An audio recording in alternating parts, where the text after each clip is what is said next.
अभिवादन और स्वागत करता हूँ। धन्यवाद देता हूँ श्री सुजीत चतुर्वेदी को, जिन्होंने मुझे अवसर दिया यहाँ आने का, बोलने का। डॉक्टर वीर विक्रम को धन्यवाद देता हूँ एक बड़ा आकर्षित परिचय देने का।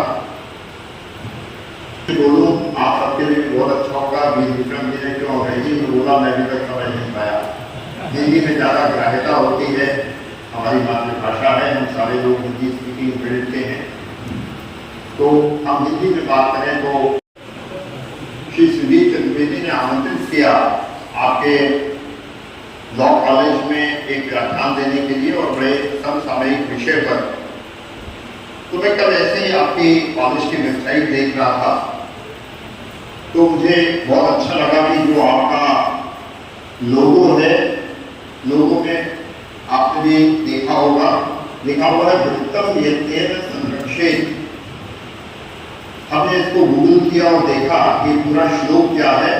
तो पूरा श्लोक है वृत्तम यत्नेन संरक्षेत वित्त भेद च याति च अक्षीणो वित्ततः क्षीणो वृत्त तस्तु हतो हतः। आपको इसका अर्थ मालूम होना चाहिए, बड़ा महत्वपूर्ण है युवाओं के लिए। आगे का जो चरित्र है उसके महत्व को बताया इस श्लोक में। इतना महत्वपूर्ण है चरित्र को धारण करना, चरित्र को सुरक्षित रखना, कि श्लोक कहता है, श्लोक का अर्थ भाव ये है कि आपका अर्जित किया हुआ धन अगर चला जाए, नष्ट हो जाए, नुकसान हो जाए, तो आप धन दोबारा प्राप्त कर सकते हैं। आप क्षरण हो जाए, बाधित हो जाए, तो उस चरित्र को दोबारा लाना संभव नहीं होता। इसलिए हम अपने चरित्र को सुरक्षित रखें। तो अपनी बात कहने से पहले, इतने सारे युवा हैं, मैं ये भी कहना चाहूंगा चरित्र का मतलब क्या है। सामान्य भाषा में अगर आप समाज के सामान्य अर्थ में देखें तो चरित्र से दो ही चीजों का अर्थ निकलता है। एक चरित्र निकलता है कि आदमी का व्यक्तिगत चरित्र कैसा है, दूसरा चरित्र का अर्थ निकलता है कि आदमी बेईमान है या ईमानदार है। चरित्र को हम इन दो सीमाओं में बांध कर रखते हैं, लेकिन आप चरित्र के, लेकिन चरित्र का मतलब होता है कि हमारी जो जवाबदेही है, हमारी जो अकाउंटेबिलिटी है, उसके लिए हम कितने सचेत हैं। वो चरित्र समयबद्धता का भी हो सकता है, जवाबदेही का भी हो सकता है, उत्तरदायित्व का भी हो सकता है, निष्ठा का भी हो सकता है, और पैसे और व्यक्तिगत चरित्र का तो होता ही है। तो ये एक ऐसा अवसर है जहाँ आपके समाज द्वारा अपेक्षित, आपकी कॉन्शियस द्वारा अपेक्षित जो चरित्र है उसका पालन आप करें। तो मैं बधाई देना चाहता हूँ विद्यालय के मैनेजमेंट को कि उन्होंने एक बड़ा युक्त वाक्य रखा है। आप सभी को स्लाइड इंग्लिश में है, लेकिन मैं हिंदी में आपसे वार्ता करूंगा। Who is responsible for safety in cyber space. Cyber space में सुरक्षा की जिम्मेदारी किसकी, इस विषय पर हम आपसे बात करेंगे। इतने सारे युवा यहाँ पर हैं और मेरा मानना है कि आप अपने घरों में बताएंगे, अपने भाई बहन, चाचा, मामा, मामी को बताएंगे, तो कितने सारे लोग के पास ये हमारा संदेश पहुंचेगा। मैं इससे बहुत खुश हूँ। मैं बराबर अलग अलग प्लेटफॉर्म्स पर ट्रेनिंग देने के लिए जाता हूँ। कहीं विद्यार्थी होते हैं, कहीं हमारे पुलिस के लोग होते हैं, कहीं बैंकर्स होते हैं, कहीं समाज के लोग होते हैं, बुजुर्ग होते हैं, बच्चे होते हैं। लेकिन प्रयोजन एक होता है कि हम सजग रहें, हम सतर्क रहें, क्योंकि हम साइबर स्पेस को अवॉइड नहीं कर सकते। आज की तारीख में हम इससे दूर नहीं जा सकते। हमको यही रहना है और सुरक्षित रहना है, इसकी हमें आवश्यकता है। बात सहमत है, आप सहमत हैं? हम इससे हट नहीं सकते। हम ये कहेंगे कि हम साइबर स्पेस में जाएंगे नहीं तो हमारे ऊपर अपना, आपकी समाज में है तो आपको साइबर स्पेस में जाना ही होगा और जाना चाहिए। आखिर आप कब तक अपने आप को असुरक्षित महसूस करेंगे? आपका घर होता है, आप घर बनाते हैं, आपके पिता ने घर बनाया, आप सुरक्षित रखते हैं तो क्या करते हैं? एक बार जाते हैं तो सब सुरक्षित स्तर का तालाबंद करते हैं। उसी प्रकार से हम अगर इस एनवायरमेंट में जा रहे हैं, इस एनवायरमेंट में रह रहे हैं, तो अपनी सुरक्षा पाने के लिए हम व्यापक तरीके से सजग रहें, जानकार रहें। जो चीज हम कर रहे हैं उसके बारे में हमको जानकारी होनी चाहिए। एक्शन हो रहा है, ये हम केवल एक तरफा ज्ञान देने की बात नहीं करना चाहते। हम चाहते हैं कि हमारा ये जो बातचीत है इंटरैक्टिव हो। आप मुझे सवाल पूछें, आप रोकें, आपकी जो जिज्ञासा है वो आप पूछें और बिल्कुल निडर होके, बिल्कुल मुझे आप पुलिस अधिकारी मत मानिए बात करने के लिए। और जितना इंटरेक्शन होगा, आपका सवाल अगर बहुत सार्थक नहीं होगा तो भी मैं आपके सवाल को सुधारूंगा और जवाब दूंगा। आप सवाल पूछेंगे तो आपके साथियों को भी उसके बारे में जानकारी मिलेगी। तो इसलिए हिचक छोड़िए और हमारे साथ मिलकर आगे बढ़िए। जब मैं इतने युवाओं को देखता हूँ तो मेरे मन में एक निखार होगा, सोएगा, मोबाइल पर काम कर रहा होगा, बातचीत कर रहा होगा, तो ऊर्जा नहीं होगी भवन। मैं चाहता हूँ इस कमरे में ऊर्जा बराबर बनी रहे। तो ऊर्जा के लिए सबसे आसान तरीका क्या होता है? साबित करने के लिए सबसे आसान तरीका क्या होता है? सबसे आगे कॉमन प्लेटफॉर्म बनाना, और उस कॉमन प्लेटफॉर्म पर आने का एक सबसे आसान तरीका होता है कि हम कुछ नारे लगाएं, कुछ स्लोगन शॉटिंग करें, हमारे अंदर एक उत्साह हो जाए, ऊर्जा। तो हम 3-4 नारे लगाते हैं। हमारे जो पुराने साथी 12 के हैं वो हमारी इस विभाग से भली बात परिचित हैं। तो हम लोग पहले कुछ नारे लगाते हैं और फिर काम की बात करते हैं। तो सबसे पहले हम अपनी जो भारत माँ है उसकी वंदना करते हैं और हम भारत माता की जय का नारा लगाते हैं। सहमत हैं आप लोग? भारत माता की जय, भारत माता की जय। भारत की अखंडता जो हमारा लक्ष्य होना चाहिए, आप सारे युवा हैं तो हमारा लक्ष्य होना चाहिए। तो हम नारे लगाते हैं। हम कहेंगे कश्मीर हो या कन्याकुमारी, आप कहेंगे भारत माता एक हमारी। कश्मीर हो या कन्याकुमारी, भारत माता एक हमारी। कश्मीर हो या कन्याकुमारी, भारत माता एक हमारी। हम लोग भारत के मध्य भाग में बैठे हैं, बाराबंकी में। हम सुदूर पूर्व में चलते हैं। नारा बनेगा बाराबंकी हो या हो गुवाहाटी। मैं कहूँगा, आप कहेंगे अपना देश अपनी माटी। बाराबंकी हो या हो गुवाहाटी, अपना देश अपनी माटी। बाराबंकी हो या हो गुवाहाटी, अपना देश अपनी माटी। हमारा भिन्न वेश, अपना प्यारा भारत देश। भिन्न भाषा, भिन्न वेश, अपना प्यारा भारत देश। और अंत में जोड़ो भारत जोड़ो, जोड़ो जो। हम लोग एक ऊर्जा की स्तर कराए और हम अपनी बात आगे बढ़ाएं। ये तीनों ही बातें आप यहाँ से पास आउट होके जाएंगे, कॉम्पिटिटिव एग्जाम में बैठेंगे। ये तीनों ही पक्ष आपके कॉम्पिटिटिव एग्जाम के लिए भी बहुत महत्वपूर्ण है। ये तीनों टर्म हम इस्तेमाल करते हैं, लेकिन बहुधा हम उसका मतलब नहीं जानते। अगर सवाल आ जाए एग्जाम में तो हम उसका स्पष्ट उत्तर नहीं दे पाते। तो हमारा प्रयास होगा कि जो के बारे में एक लिए उस पर हम लोग बात करें। तो आइए हम सबसे पहले बात करते हैं साइबर स्पेस क्या है। एक सवाल आता है, मान लीजिए कि साइबर स्पेस क्या है। मैं आपको संक्षेप में बताता हूँ। साइबर स्पेस का मतलब कि कंप्यूटर, नेटवर्क और इंटरनेट, इन तीनों से मिलकर जो वातावरण बनता है, एनवायरनमेंट बनता है, उसको हम साइबर स्पेस कहते हैं। बड़ी सिंपल सी परिभाषा। ये तीन चीजें, कंप्यूटर, नेटवर्क और इंटरनेट, ये तीन चीजें मिल गई तो उस पूरे जो वातावरण बना उसको हम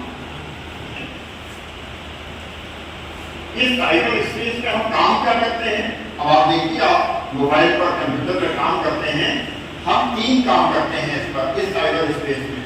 पहला काम करते हैं कि हम डेटा को स्टोर करते हैं, डेटा को स्टोर करते हैं। दूसरा काम करते हैं, डेटा को ट्रांसमिट करते हैं, एक स्थान से दूसरे स्थान भेजते हैं।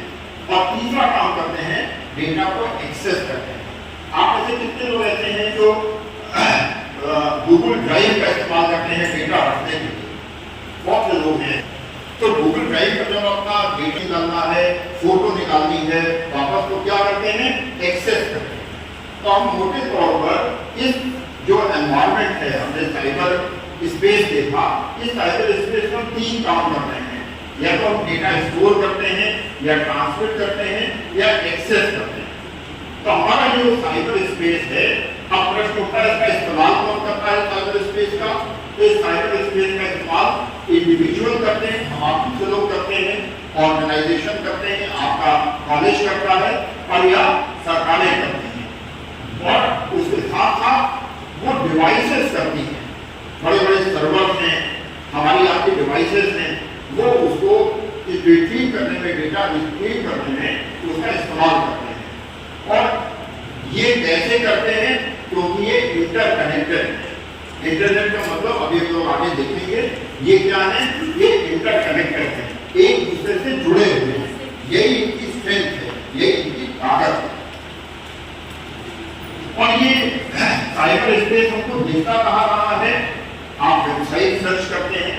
हमने कल DRC कॉलेज की वेबसाइट किया, मैं लखनऊ में बैठा था, मेरे पास मोबाइल था, हमारे पास इंटरनेट कनेक्शन था, हम साइबर स्पेस में गए। साइबर स्पेस में जहाँ भी DRC कॉलेज की वेबसाइट को होस्ट किया गया था, रखा गया था, उसको हमने ढूंढा और पढ़ा।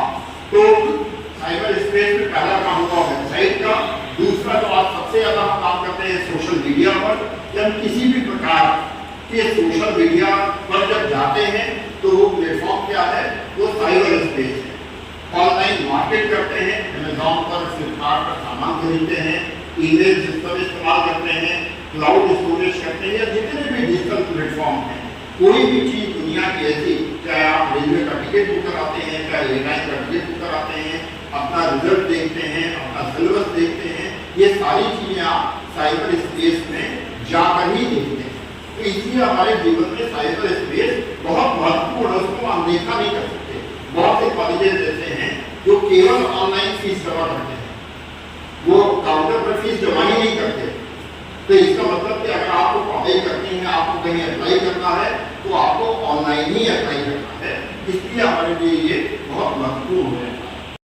इस साइबर सिक्योरिटी क्या है? अभी तो उन्होंने साइबर स्पेस की बात की, जहां पर 3 अवयव थे। मैं आपको याद दिला दूं, 3 अवयव थे: कंप्यूटर, नेटवर्क और इंटरनेट।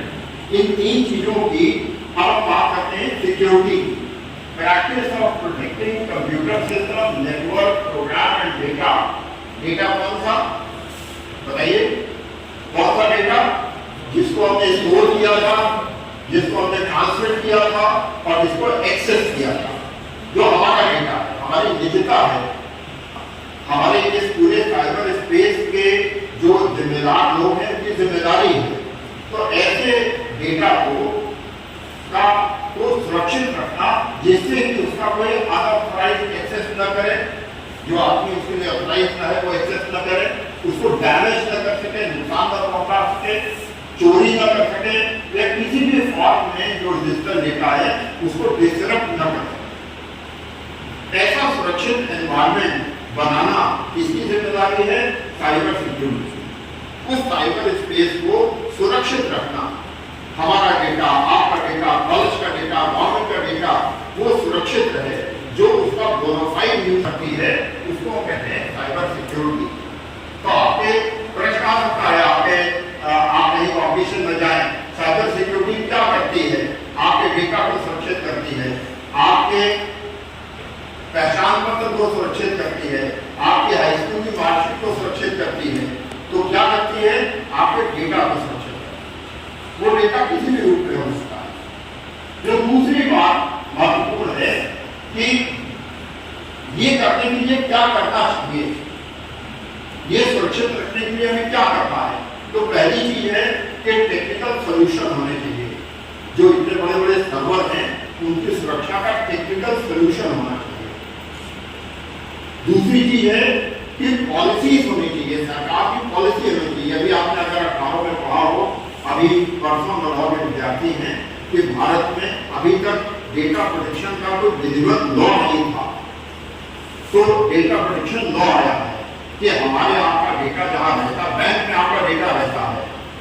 कैसे लीक न हो, अगर लीक हो जाता है तो किसकी जिम्मेदारी है, किसके खिलाफ कार्रवाई हो, किसके संबंध में लॉ।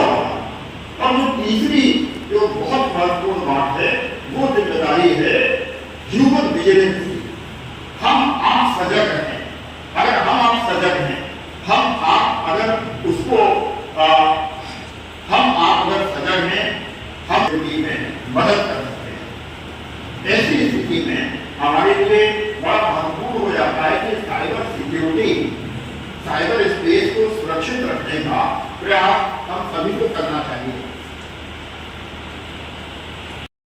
मैं आपको बताना चाहता हूं कि साइबर स्पेस में ऑर्गेनाइजेशन और इंडिविजुअल को सुरक्षित रहने के लिए जो सबसे बड़ी आवश्यकता है वो अवेयर रहने की और अलर्ट रहने की। मैं अभी विस्तार के बारे में आपसे बात करूंगा। अवेयर और अलर्ट रहने का मतलब है कि पहली बात कि खतरे की जानकारी होनी चाहिए आपको, खतरा कहां से आ सकता है, और उसके प्रति आपको सजग रहना चाहिए। दो चीजें हैं, यही ऑर्गेनाइजेशन के बारे में। मान लीजिए एक पर्टिकुलर डीआरसी कॉलेज की एक फेक वेबसाइट बना दी जाए और उसे हम नेट पर फ्लोट करते हैं। आजकल बहुत सी ऐसी तकनीक है कि हम उस फेक वेबसाइट को आपकी जेन्युइन वेबसाइट के ऊपर लगा देंगे, तरीके हैं उसके। और जब कोई बच्चा अप्लाई करेगा तो फर्जी डीआरसी कॉलेज पर जाएगा, वहां आपका डिटेल भरेगा, फीस सबमिट कर देगा, उसको डेट भी मिल जाएगी, और जब वो वास्तव में डीआरसी कॉलेज आएगा तो उसको मालूम रहेगा भाई आपका यहाँ रजिस्ट्रेशन ही नहीं हुआ, आप कैसे आ गए यहाँ पर। तो हमारे जो ऑर्गेनाइजेशन है उनको भी अलर्ट रहने की जरूरत है, उनकी आईटी टीम को अलर्ट रहने की जरूरत है कि वो बराबर स्क्रॉल करते रहें, बराबर सर्च करते रहें कि ऐसा तो नहीं कोई और डीआरसी कॉलेज की साइट भी चला रहा हो। अगर चला रहा है तो पुलिस को कंप्लेन करें, उसको फेस करें, उसको दंडित करें। तो क्या आवश्यकता है हम लोगों के लिए कि हम लोग अवेयर हों, जानकार हों और साथ साथ अलर्ट, सावधान, इसकी हमें आवश्यकता होती है। और ये किस प्रकार से, जैसे जंगल का राजा पानी पीता है तो भी सजग रहता है, जंगल में चलता है तो भी सजग रहता है। राजा है वो और पावरफुल है, लेकिन हर क्षण सतर्क रहता है कि हमारे ऊपर कोई आक्रमण करना चाहता है। तो हम लोग साइबर स्पेस के जिम्मेदार लोग हैं, साइबर स्पेस में भ्रमण करने वाले। तो साइबर स्पेस में हमें सजग रहने की आवश्यकता है। ऑडियो नहीं चल रहा है, तो हमें सजग रहने की आवश्यकता है। खाना नहीं है कि आप कुछ चीज नहीं जानते। हम सवाल आप इसलिए पूछ रहे हैं कि आपका पार्टिसिपेशन, आप हमारी बात को समझें, अप्रिशिएट करें और उससे जुड़ने का प्रयास करें। हमारा प्रयास ये होगा। हम लोग ने अभी बात की साइबर स्पेस की, और आपने देखा कि साइबर स्पेस के 3 अवयव कौन कौन थे। नंबर 1 कंप्यूटर, नंबर 2 इंटरनेट और तीसरा नेटवर्क। ये 3 चीजें मिलकर बनी साइबर स्पेस। और साइबर स्पेस में हमारे इन 3 कामों में जब किसी ने तेज लगाने का प्रयास किया, डेटा को चोरी करने का प्रयास किया, डेटा को ऑल्टर करने का प्रयास किया, डेटा को डैमेज करने का प्रयास किया, तो इसको हमने क्या कहा, हमने कहा ये साइबर, हमारे साइबर स्पेस। अब एक बात ये होती है कि साइबर क्राइम या तो साइबर स्पेस है, आपने देखा कि पूरी दुनिया उससे जुड़ी हुई है, चाहे वो ऑस्ट्रेलिया हो चाहे अमेरिका हो, पूरा दुनिया उससे जुड़ी हुई है। इतनी बड़ी दुनिया में सैकड़ों, हजारों, लाखों, करोड़ों इंटरनेट के यूजर हर क्षण काम कर रहे होते हैं। तो आखिर इनकी पहचान कैसे? अब ये कि मैंने एक अपराध कर दिया इस साइबर स्पेस में और आपके विरुद्ध हमने अपराध किया, आप पुलिस में गए कंप्लेन करने के लिए, तो वो जो पुलिस की एजेंसी है वो हमें ढूंढेगी कैसे? कितनी बड़ी समस्या है उससे ढूंढने। इंटरनेट साइबर टच करती है।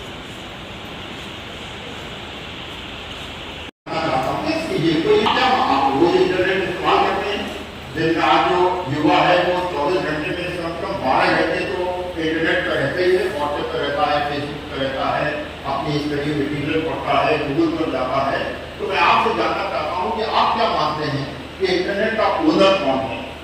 अरे मैडम आप बताइए, इंटरनेट का ओनर कौन है? तो बताओ क्या?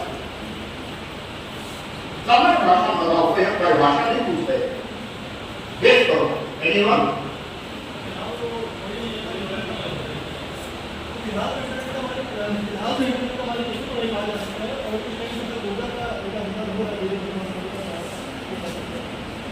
देखिए, आपके एक साथी ने कहा कि इंटरनेट पर किसी का अधिकार नहीं कहा जा सकता, इसलिए एक उत्तर आया गूगल। आप समर्थन दीजिए या कोई और आंसर दीजिए।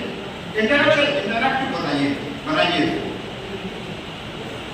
बताओ, कोई भी कहते बताओ बेटा, कुछ भी सोच के बताओ, बात को बढ़े आगे। कभी सोचा नहीं? इंटरनेट इस्तेमाल करते हैं, डे आउट इस्तेमाल करते हैं, लेकिन आपने कभी सोचा नहीं कि इंटरनेट का, हाँ प्लीज, इंटरनेट का मालिक हो रहे थे तो सरकार नहीं करती। दोबारा बोलिए।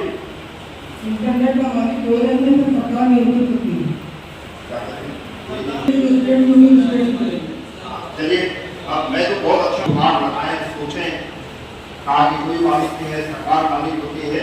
आप उत्तर में काफी नजदीक पहुंचे, लेकिन अभी जो उत्तर में सुनना चाहता हूँ वो उत्तर, उस उत्तर में आप नहीं बोलना है। अच्छा, आप बताइए, बाकी और कह रहे हैं सर्वर होगा, अच्छा आपका सर्वर होगा, ठीक है।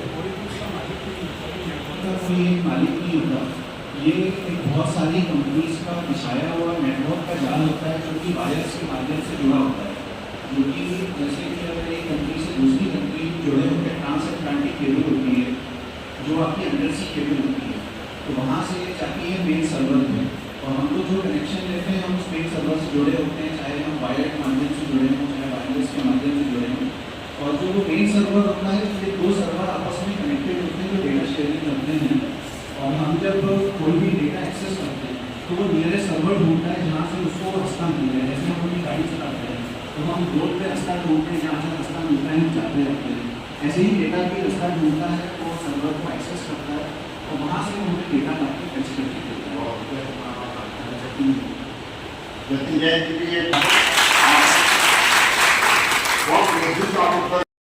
आईना है, AIANA। जो इंटरनेट का जब की शुरुआत हुई 1970 के दशक में, तो ये बहुत बड़ा प्रश्न उठा दुनिया के सामने कि आखिर इंटरनेट को कैसे संचालित किया जाएगा। लाखों करोड़ों लोग इस्तेमाल करेंगे, कैसे उनकी पहचान बनेगी इंटरनेट पर। तो एक व्यवस्था बनी। इंटरनेट का कोई मालिक नहीं है दुनिया में। अमेरिका, एप्को, WHO, वर्ल्ड बैंक, तमाम तरह के उत्तर आते हैं छात्रों और श्रोताओं के बीच से। तो इंटरनेट को ऑर्गेनाइज करने वाली बॉडी है, ये आपको याद रखना चाहिए। आपके सवाल हो सकता है, इंटरनेट असाइंड नंबर अथॉरिटी, आईना, IANA, ये पूरी दुनिया में इंटरनेट का संचालन करती है ये व्यवस्था। और आप जानते हैं दुनिया इतनी बड़ी है, तो इसके संचालन के लिए पूरी दुनिया को 5 हिस्सों में बांट दिया गया और एक हिस्से को कहा गया, 5 हिस्सों में बांटा गया और उसे एक हिस्से को कहा गया RIR, regional internet registry, RIR। ऐसी 5 RIR कहा गया उसको। और ऐसे 5 Latin America, north America, Canada, Europe, Africa और एशिया पैसिफिक, हम लोग जिसमें आते हैं, हम लोग जिस हिस्से में आते हैं RIR में, उसको कहते हैं एप्निक, APNIC, Asia Pacific network information centre. Brisbane, Australia में इसका हेडक्वार्टर है। तो इसका मतलब क्या हुआ कि इंटरनेट को आईना ने नियंत्रित किया, व्यवस्थित किया, दुनिया को 5 हिस्सों में बांटा और हम आए एशिया पैसिफिक में।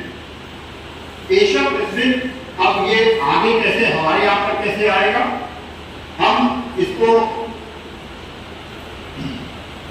हम केवल ए की बात करते हैं, एप्लिक की बात करते हैं, APNIC, जो ऑस्ट्रेलिया से लेके और ईरान तक इस पूरे भूखंड में इंटरनेट की व्यवस्था देखता है। तो एप्लिक के बाद क्या आएगा?